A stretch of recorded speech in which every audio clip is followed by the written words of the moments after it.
Marcelos, meu amigo, eu vou, hein? Pra onde? Estudar a lição. Fala galerinha, tudo bem com vocês?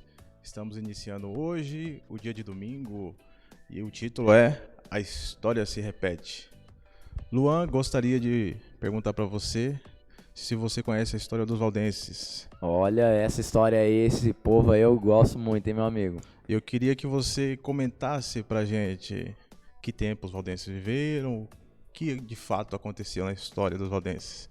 Vamos lá, Marcelos, eles eram um povo que eles viveram na época da Idade Média, aproximadamente ali Século 1200, XIV. 1400, né, o ano que eles viviam, nessa época da Idade Média, e eles moravam ali naquela região dos Alpes, tanto a parte, o Monte dos Alpes ele faz a divisa entre a França e a Itália, né, uma cordilheira que faz divisa entre esses dois países, então eles viviam nessa região. Por que que eles viviam nessa região? Eles eram um povo que, caso vocês não se recordam, na Idade Média não existia a questão da liberdade religiosa.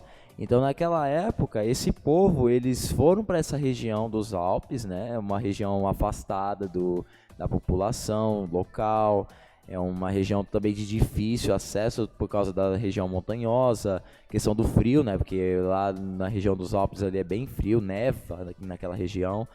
E eles viviam de forma isoladas do pessoal, umas casinhas escondidas lá no meio das montanhas, estudando a palavra de Deus.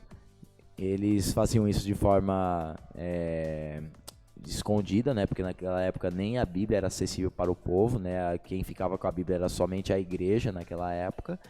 E eles estudavam a Bíblia de forma escondida, se preparavam dentro desses lugares. E em um determinado momento, esses valdenses, principalmente os jovens, eles saíam com o ensinamento que eles tinham. Para você ter uma ideia, eles ficavam naquela caverna decorando a Bíblia, meu. Porque como eles não podiam andar com a Bíblia na mão, né, os escritos, eles tinham que decorar o máximo de conteúdo possível para chegar lá para as pessoas e falar. Então, o que eles faziam? Eles iam até algumas cidades locais, principalmente já existiam universidades, né, naquela época. Então, os jovens, quando eles iam para as universidades, faziam amizade com o pessoal e quem era mais íntimo e eles viam que dava para fazer um contato pessoal com relação à Bíblia, aí eles falavam. Então, era um povo, Marcelos, que chama muito a nossa atenção pela forma da dedicação que eles tinham à palavra de Deus, mesmo em um tempo difícil como eles viviam. E eu gostaria de estar perguntando, não somente eu que vou contar a história deles, que eu sei que você sabe um pouquinho, aconteceu um negócio ruim, né, com eles, como eu acabei de explicar, não tinha liberdade religiosa e posteriormente eles sofreram perseguição. Como que aconteceu essa parte aí em diante? Bom, o que acontecia? Os valdenses, como você falou, viviam nas montanhas, seguindo a palavra de Deus. Sim. Exatamente. Mas a gente tem que entender que nessa Idade Média, nesse século XIV, XV e XVI, quem reinava na época era Roma. Sim. E só pelo fato de você possuir a Bíblia já era um motivo de perseguição, né? Então os valdenses ali, eles viviam conforme a palavra de Deus. E Roma não deixava ninguém viver conforme as crenças, né? Os valdenses viviam conforme as crenças de Deus, a palavra de Deus. Uhum. Roma ditava a crença e se alguém falasse contra ou de outra forma, sofriam o quê? Perseguições. E eles foram até morte, né? Até morte. E eles foram perseguidos, né? Roma, quem tá em casa assistindo aí, a galerinha adventista aí, pode pegar o grande conflito aí, no capítulo 4, um povo que difunde luz, e vai encontrar alguns conflitos que lá a irmã White fala pra gente sobre esses conflitos. Então foi um povo que viveu essa perseguição, porém eles encontravam segurança na montanha e na palavra de Deus.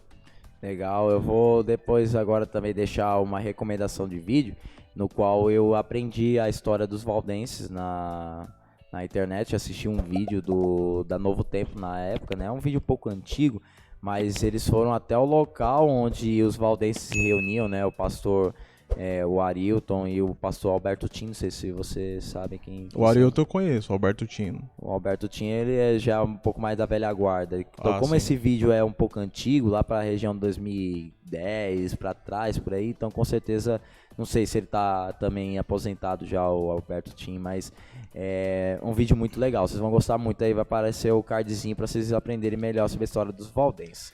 E por fim, meu amigo, o que significa o selo da besta? Vai lá, comenta o que você acha sobre isso. O selo da besta é você aceitar o que é imposto. Uhum. Hoje a gente está vivendo, hoje aqui no Brasil, uma sociedade que tem total liberdade religiosa, certo? Mas quando é algo imposto, Aí é complicado. aí é complicado. Aí você tem que tomar uma decisão. E essa decisão aí diferencia você do povo de Deus, que obedece a Deus, ou do povo que aceita o que está sendo imposto. E naquela época dos valdenses, como a gente está falando da lição de domingo, Era imposto. era imposto isso, e os valdenses estavam fugindo, vivendo no local de acordo com a palavra de Deus. Então, a gente pode compreender dessa forma. O selo da besta é aquilo que algo é imposto. A gente, claro, né, tem que obedecer às leis, mas até o ponto delas não passarem da lei de Deus, né? Então, minha gente, a gente durante a semana aí e também na semana passada entendemos que o selo da besta tem a ver com relação ao sábado, com relação ao domingo, nessa questão da adoração de qual dia, porque Satanás vai querer atacar a palavra de Deus, né, os 10 mandamentos, mas Marcelo, aqui que você comentou muito bem, você fez uma comparação a imposição que vai ser feita do selo da besta com o que a igreja naquela época da Idade Média fez com aquele povo lá, e os valdenses eles se opuseram, então eles de certa forma aceitaram, né, seguir a Deus e serão recompensados por isso. E você vê, Luan, que como fica a questão, né, dos valdenses. Roma, ela fez essa mudança do sábado para o domingo e ela que mandava. Então, como é que pode um cara falar assim, não, eu vou guardar o sábado? Opa, mas eu coloquei o domingo aqui, né? Teve aquela mudança com o Constantino, já tinha lá, né? 300. Então ele conseguiu fazer essa mudança e Roma que mandava. Não existia essa de, eu vou abrir uma igrejinha aqui na esquina aqui, eu vou fazer a minha religião. Então, a gente vê que as mudanças vão acontecendo e a gente precisa estar se firmando na palavra de Deus, saber a verdade dentro da palavra de Deus, que é o sábado, dia do Senhor. Disse tudo, meu amigo. Então, até o vídeo de amanhã. Tchau, tchau, galerinha. Até a próxima. Fique com Deus.